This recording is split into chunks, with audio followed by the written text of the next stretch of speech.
Asociación Regional de Canales de Televisión de Señal Abierta de Chile, Arcatel, presenta Portavoz Noticias. Hola, ¿cómo están ustedes? Bienvenidas y bienvenidos a la entrevista del domingo de Portavoz Noticias. Nuestro país está en proceso de redacción de una nueva constitución, fijando una especie de rayado de cancha del Chile que queremos hacia los próximos 40 o 50 años. Y hoy nos preguntamos, ¿qué sistema de salud queremos para nuestro país? Vamos a conversar junto al doctor Jorge Acosta, director del Programa de Salud y Bioética del Instituto Res Pública y médico asesor del Instituto de Políticas en Salud de la Universidad San Sebastián. Le damos la bienvenida, doctor. Muchísimas gracias por esta conversación con las regiones de nuestro país. Muchas gracias, Scarlett, a ti por la invitación. Muy contento de estar acá. Bueno, muchas gracias.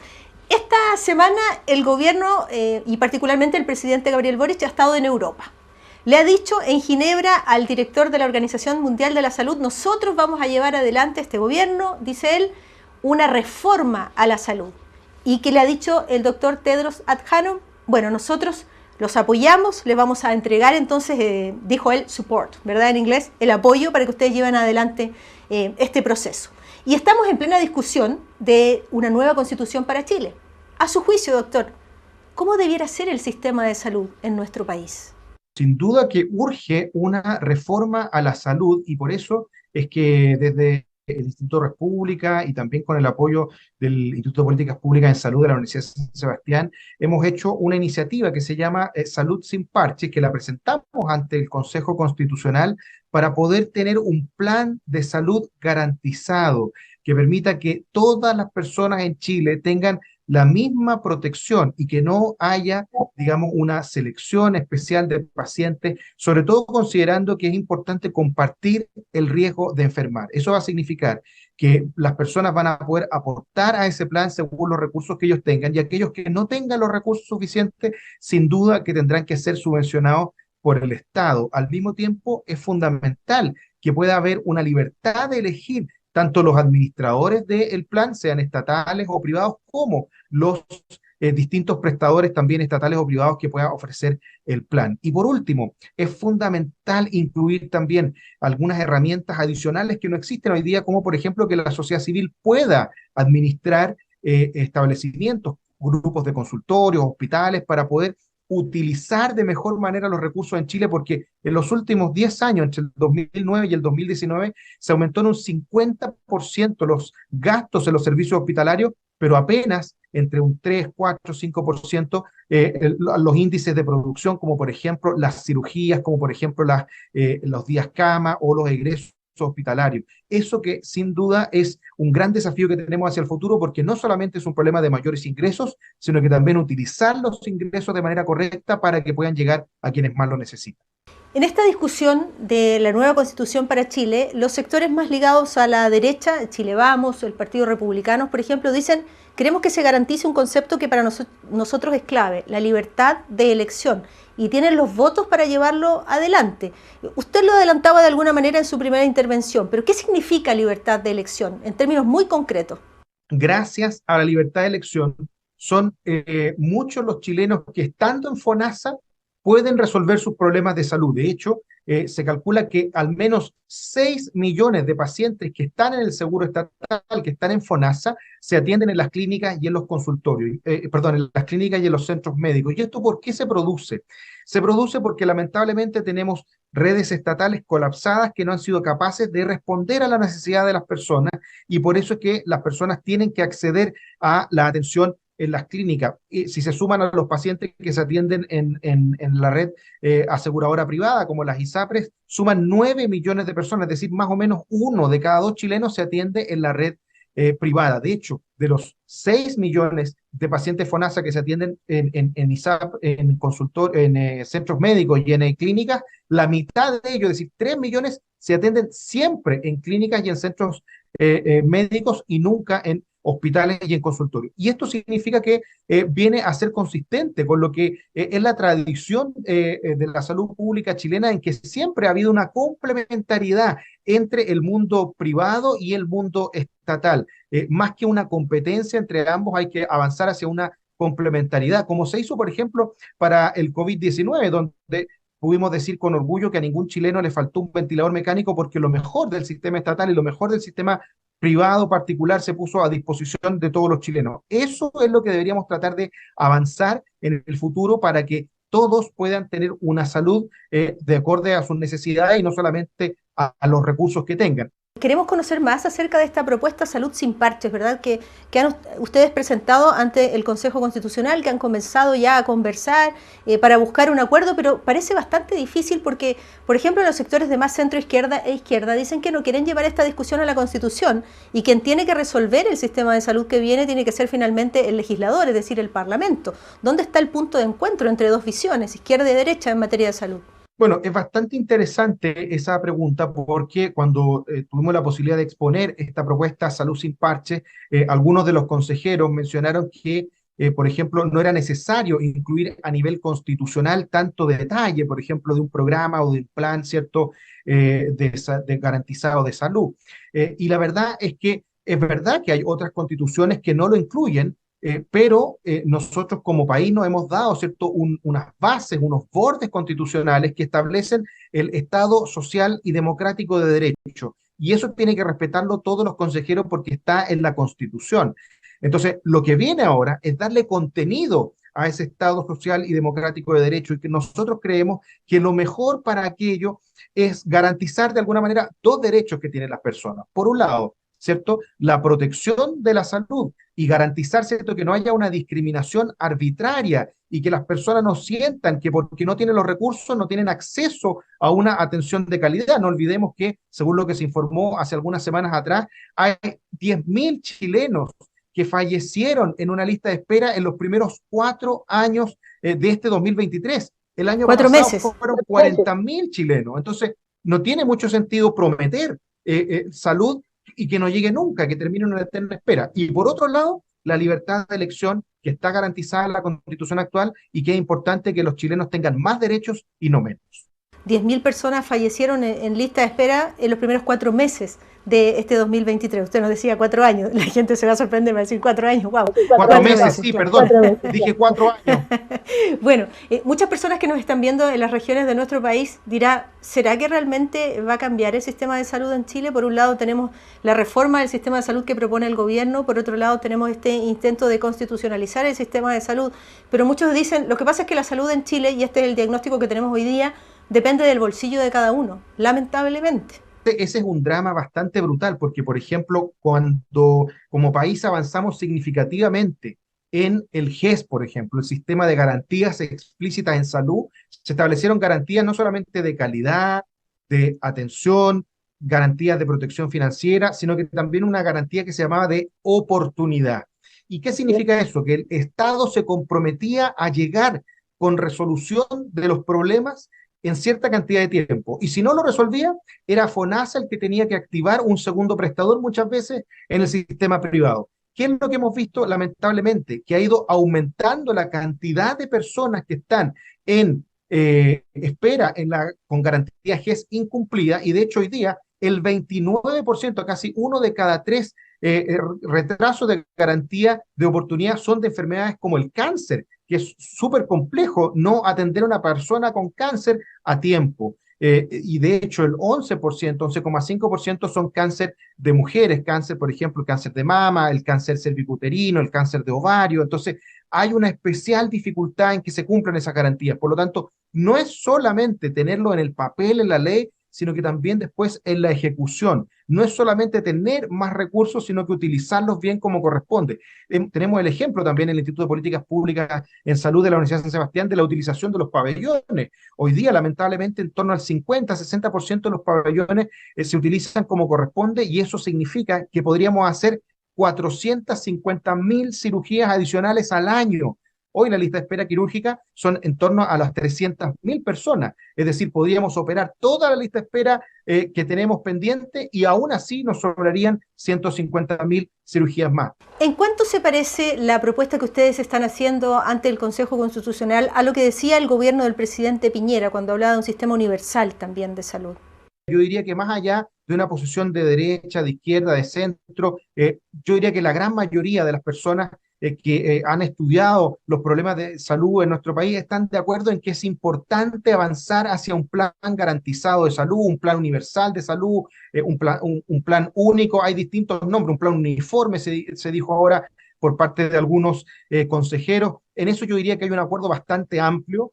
También me pareció escucharlo de todos los sectores que hay un acuerdo bastante amplio en la participación de los privados en la ejecución de las prestaciones de salud, y sin duda que también es un avance. Y yo diría que la mayor dificultad, por las preguntas que nos hicieron en esa instancia y las posiciones que establecían algunos consejeros, era, por ejemplo, si es que íbamos a dar la libertad de elegir un asegurador, bueno, que ese asegurador, por ejemplo, no tuviera fines de lucro. Yo manifesté que más allá de si tiene o no tiene fines de lucro, no es lo importante es que las personas puedan elegir y tengan varias alternativas. Si es, por ejemplo, el hecho de que no tengan fines de lucro, un punto en el cual se pueden encontrar las distintas posiciones, yo creo que el avance va a ser muy significativo. Pensemos, por ejemplo, en instituciones privadas que entregan salud y que no tienen fines de lucro, como por ejemplo las mutuales de seguridad. Todos nosotros que tenemos algún contrato, nuestro empleador y nosotros contribuimos para la salud, digamos, del trabajador, para la salud ocupacional. Y existe un sistema en el cual hay un prestador, ¿cierto?, que es público, ¿cierto?, estatal, el Instituto de Seguridad Laboral, y también existen una serie de otros privados que no tienen fines de lucro. Y el sistema funciona bastante bien. Bueno, quizás deberíamos avanzar hacia eso para poder garantizar lo más importante, que es poner a las personas en el centro para resolver sus problemas, tanto de salud, los problemas sanitarios y también los problemas económicos asociados a las necesidades de salud de todos los chilenos. A la hora de nombrar estas propuestas siempre hay palabras que son claves: sistema universal, sistema estándar, sistema solidario. Usted daba ahí algunos nombres. El problema es que mucha gente de la que nos ve ahí en las regiones de Chile dirá, pero muchas de estas cosas quedan en solo eso, en letra muerta y en nombre, y a la hora de concretizar esto nos encontramos como lo que usted hablaba, ¿no?, que el Estado no está a la altura. Y hoy día mueren personas, miles de personas en Chile esperando atención. Entonces, ¿hasta qué punto está el Estado de Chile en condiciones de responder a esta idea? Hoy por hoy, lamentablemente, el Estado no ha dado el ancho. Otro de los antecedentes que supimos hace algunos días atrás, algunas semanas atrás, fue que el 37% de las personas que están esperando en una urgencia de un hospital esperan más de 12 horas para ingresar a una cama y hospitalizarse. Es decir, un médico los evaluó, determinó que lo mejor para recuperar su salud era hospitalizarse, era estar, ¿cierto?, en una cama del hospital, y resulta que se demoraron más de 12 horas en que esa persona pudiera acceder a una cama. Y es lo que hemos visto con las urgencias saturadas, las personas en las camillas, en las urgencias de los hospitales, sin poder subir a una cama. Eso es una situación que se arrastra hace mucho tiempo, no es un problema de este gobierno en particular. Entonces, definitivamente es el Estado de Chile el que no ha dado el ancho en la atención de los pacientes, y con razón. Muchos de ellos se han sentido maltratados por el Estado por esas eternas esperas. Ya lo mencionábamos antes, hay miles de personas, decenas de miles de personas que fallecen año a año sin recibir una atención que el Estado se comprometió a entregarle y que nunca llegó incluso hasta su muerte. Y además se agrega el daño que muchas familias han tenido, que lamentablemente sucede, que los llaman para decirle, mire, ya está la hora para que lo atienda el especialista, ya está la hora para que se venga a operar, y el familiar le tiene que decir, mire, hace una semana, hace un mes, hace un año o varios años falleció mi familiar y recién ahora me están contactando. Ese es un daño adicional que ha generado lamentablemente el Estado.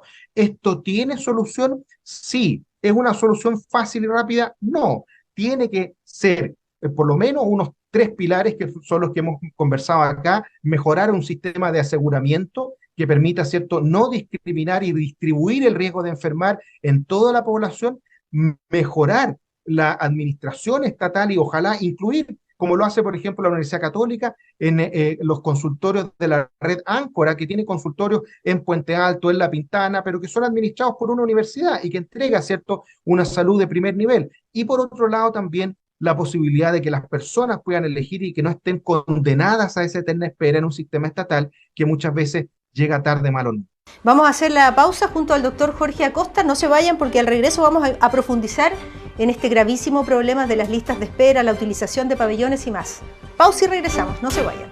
Aún estás a tiempo de vacunarte contra la influenza. Prevengamos enfermarnos de gravedad o morir. Si tienes 65 años o más, estás embarazada o gestando, acude a vacunarte tus SFAM. Más información en minsal.cl. Ministerio de Salud, Gobierno de Chile. Participa en el concurso Historias de Nuestra Tierra 2023 que releva mitos, leyendas y relatos del mundo rural de Chile. Pueden participar niños, niñas, jóvenes y adultos de todo el país a través de cuentos, poemas y dibujos. Podrás ganar hasta $500,000 y tu obra seleccionada será incluida en el libro antología. Y este año también premiaremos a los profesores y profesoras que más participen. Infórmate más y envía tu obra en historiasdenuestratierra.cl. El cuento es que todos participen.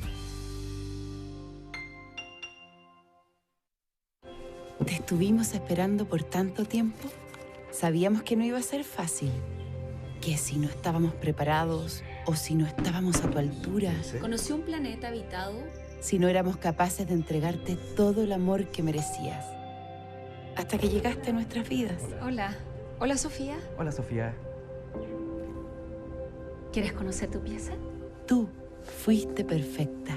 Y lo único que espero es que, a pesar de haber sido por solo un tiempo, hayamos podido hacerte inmensamente feliz. Tú puedes ser la familia de acogida de un niño, niña o adolescente y cambiar su vida para siempre. Gobierno de Chile.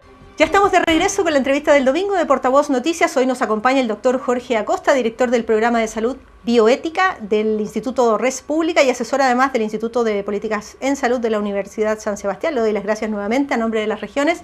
Fíjese que estábamos hablando de las listas de espera, de esta dolorosa cantidad de personas que fallecen esperando una cirugía, una atención de salud.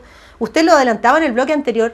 ¿Cuántas veces ha ocurrido que desde un hospital una familia recibe una llamada y le dicen, mire, estamos en condiciones de poner una fecha para la cirugía de tal persona, y contesta el hijo o la hija y le dice, mi padre falleció hace 2 meses? El Estado no ha estado a la altura, lo decía usted, y la pregunta es, ¿por qué no hemos hecho las cosas de mejor manera? Bueno, sin duda que esta es una oportunidad extraordinaria para poder avanzar en una solución a los problemas particulares que tiene tanto el sistema estatal como el sistema privado. No hay que olvidar que estamos en una crisis también, por ejemplo, del financiamiento de las ISAPRE. Entonces, no es que un sistema funcione espectacular y el otro funcione pésimo, sino que los dos tienen desafíos que hacen que haya una gran frustración de las personas, de los pacientes con el sistema sanitario. Tú lo decías muy bien, 1 de cada 5 pesos que tiene el Estado, que tiene el presupuesto nacional, van a salud año a año. Y eso significa que la cantidad de recursos es enorme. A veces es difícil incluso entenderla. Son 12,7 millones de pesos, son 12,7 billones de pesos que tiene el sistema estatal. Si sumamos, por ejemplo, todas las cotizaciones de las personas que están en ISAPRE, eso suma más o menos 2,7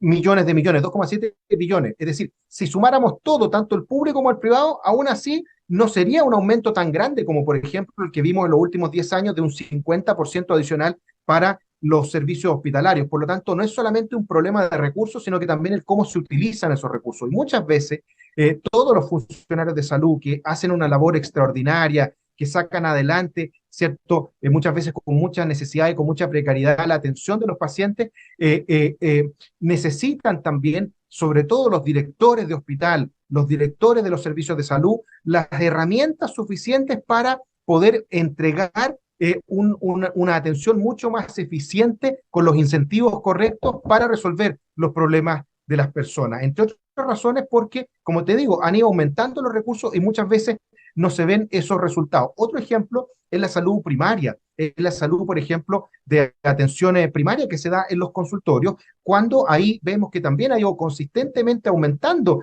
el aporte per cápita, pero no necesariamente todas las personas tienen la impresión de que sus consultorios han mejorado en la calidad de atención. ¿Cuántas veces hemos visto que hay de repente algunas paralizaciones?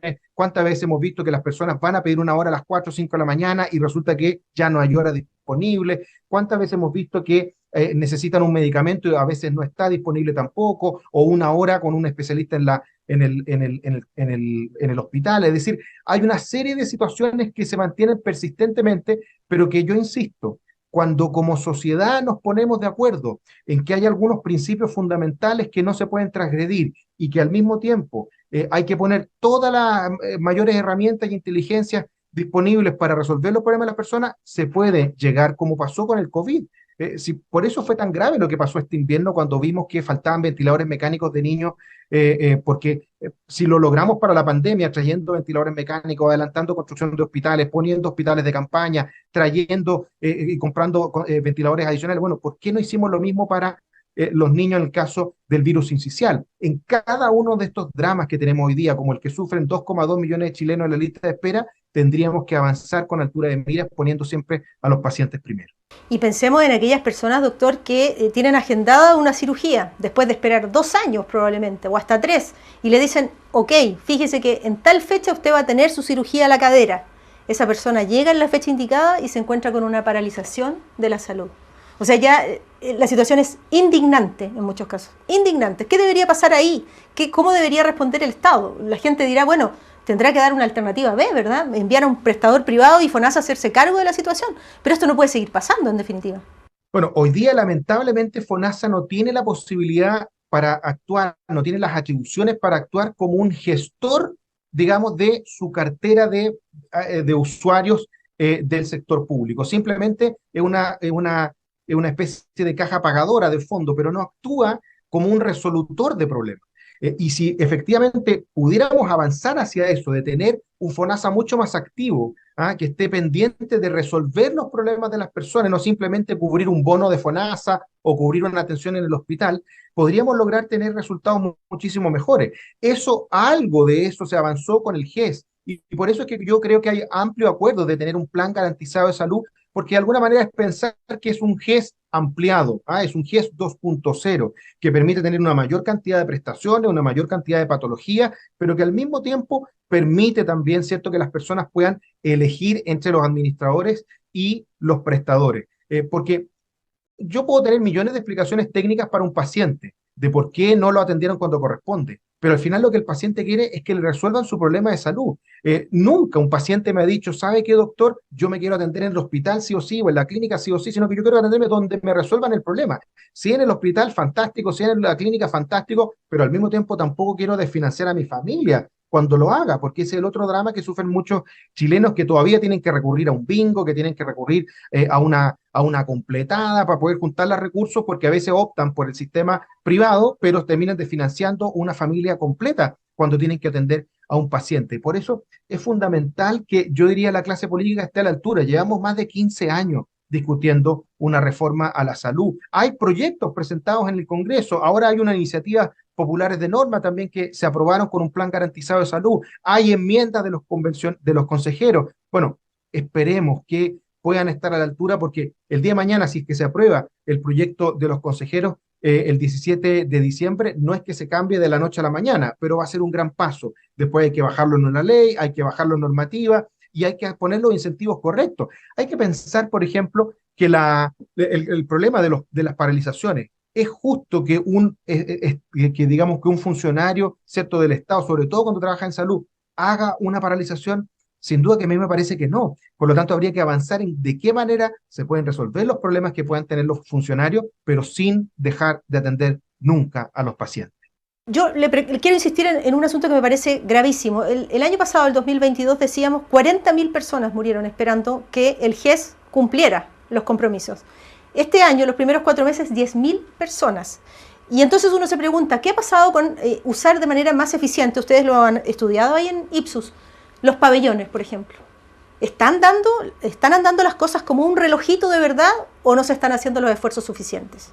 La verdad es que esos datos son bastante estremecedores, lo habíamos mencionado. Si bien uno podría decir que las 40.000 personas que fallecieron el año pasado en una lista de espera no corresponden en su totalidad a personas que fallecieron, ¿cierto?, por una causa por la cual estaban esperando, porque ese es un estudio que no se ha hecho desde el punto de vista del Ministerio de Salud, solamente lo hicieron con respecto a los pacientes GES, y dijeron de los 3.500 personas que están esperando el GES, más o menos el 21% podría tener relación su espera con, con su fallecimiento. Bueno, no deja de ser un número relevante, eran cerca de 700 personas que murieron esperando una atención relevante para poder salvarle la vida, según lo que reconoció el propio ministerio el año anterior. y este año solamente conocimos el número agregado de los 10.000 durante los primeros 4 meses. No se manifestó el ministerio sobre la causalidad de la espera y el fallecimiento del paciente, pero aún así, día a día sufrimos, ¿cierto?, la pérdida de recursos que están disponibles, y eso es lo más grave. Es decir, si nosotros usáramos todos los pabellones de todos los hospitales que ya están construidos en Chile durante todas las horas hábiles, no tendríamos lista de espera de cirugía. Es decir, apenas aumenta entre un 50 y un 60, 65% la utilización de los pabellones de los disponibles día a día. Hay un 35% de las horas de pabellón todos los días en todos los hospitales del país en promedio que se pierde. Y eso tiene una significancia muy importante porque en vez de hacer 3 cirugías en un día, podríamos hacer 6, 7, 8 cirugías. En cambio, cuando las mismas personas, los mismos médicos, las mismas arsenaleras, las mismas TENS, los mismos enfermeras, todo el equipo del hospital atiende en el mismo pabellón en la tarde, pero con otro esquema de incentivo que es por paciente, bueno, vemos que fácilmente pueden llegar a 6, 7, 8 cirugías al día. Fue la propia también Comisión Nacional de Productividad que llegó a estas conclusiones que son similares a las que hemos llegado en el IPSO, en el Instituto de Políticas Públicas en Salud de la Universidad de San Sebastián, de que uno de los grandes ejemplos de mala utilización de los recursos públicos y de pérdida de recursos que no llegan a las personas es la utilización de los pabellones. Tenemos ahí una oportunidad de mejora realmente extraordinaria que le puede cambiar la cara a la salud del país y que sobre todo le puede cambiar la realidad a esos pacientes que esperan en promedio 1 año y medio por una cirugía. La gran pregunta es ¿por qué se están perdiendo las horas de pabellón? Algunas veces porque el paciente no llega, a veces se agendó la hora con un paciente que ya falleció, como lo decíamos, a veces porque alguien del staff, ¿verdad?, médico, también tiene algún problema, a veces por paralización. Entonces uno dice, ¿cómo se podría, desde el punto de vista administrativo, probablemente planificar mejor? Hay muchas situaciones que pueden explicar que no se realice una cirugía, que se termine suspendiendo un pabellón o que simplemente no se agende. La Comisión Nacional de Productividad y el IPSOS también han hecho ciertas recomendaciones. Por ejemplo, es importante que haya una gestión del pabellón previa al día de la cirugía, es decir, tener un equipo que llame a los pacientes, que vea que tengan los exámenes al día, que no tenga contraindicaciones para la cirugía, que el paciente esté súper claro a la hora que tiene que llegar, el procedimiento que se va a realizar, que todo el papeleo se realice antes y que la persona llegue a operarse directamente. Eso puede significar una mejora absolutamente radical en la utilización de los recursos. Segundo tema importante, también tiene que ver con el que podamos no solamente tener todos los profesionales, sino que también todos los equipamientos. Es decir, muchas veces ha costado mucho que de repente se pueda tener una caja quirúrgica, una luz adecuada, digamos, implementos necesarios para que las personas puedan operarse y muchas veces terminan suspendiendo cirugías porque, por ejemplo, hay un problema con la esterilización digamos, del instrumental quirúrgico. Otra cosa que es fundamental también, la programación del pabellón. Es decir, si tuviéramos los directores de hospital lo suficientemente empoderados y para poder hacer una gestión del personal para que parta la cirugía a las 8 de la mañana y no parta a las 9, a las 10, porque los funcionarios llegan a las 8 y de ahí a que se preparen, que preparen el pabellón, la primera cirugía a las 10, perdemos 2 horas. Entonces, que una parte del equipo parta mucho más temprano y haya esa flexibilidad en la gestión que asegure, ¿cierto?, la mejor utilización y la optimización de los recursos. Bueno, son una serie de medidas sumadas a las otras que sin duda tienen que ver con que no se suspenda un pabellón por razones gremiales, que no se suspenda un pabellón por razones, por ejemplo, de los pacientes que no estaban informados. Hay una serie de cosas fundamentales que uno puede hacer y que están todas descritas en un verdadero manual de indicaciones para poder mejorar la gestión, pero que muchas veces no se pueden tomar porque son los directores de hospital, los directores de servicios que no tienen las herramientas que les da el estatuto administrativo para poder ejecutarla. Ahí necesitamos un poquito más de flexibilidad. Otra cosa importante, ya que este programa va, ¿cierto?, dirigido a todos nuestros queridos compatriotas que son de regiones. Si de repente no tenemos el especialista en una región aislada o no tenemos la cirugía disponible en una región aislada, que es una cirugía electiva que se pueda programar, bueno, ¿por qué no introducimos en el siglo XXI un sistema de traslados de los pacientes a aquellos lugares donde sí está disponible? Si fuimos capaces de trasladar pacientes graves en UCI, en ventilación mecánica a lo largo de todo Chile, ¿por qué no vamos a ser capaces de trasladar a aquellos pacientes que lo necesitan de una región a otra para que se puedan operar? Ese tipo de innovaciones son fundamentales para poder estar a la altura de los problemas de todos los chilenos, no solamente los de Santiago, sino de los que están en cada rincón de nuestro país. Uf, cuánta tarea por hacer, ¿verdad, doctor? Qué impresionante. Doctor Jorge Acosta, muchísimas gracias por esta conversación tan interesante para las regiones de nuestro país y le mandamos un abrazo muy grande. Muchas gracias a ti, Scarlett, y un saludo a todos los rincones de Chile. Muchas gracias. Y a ustedes también, muchísimas gracias por acompañarnos en la entrevista del domingo de Portavoz Noticias. Hasta pronto. Asociación Regional de Canales de Televisión de Señal Abierta de Chile, Arcatel, presentó Portavoz Noticias.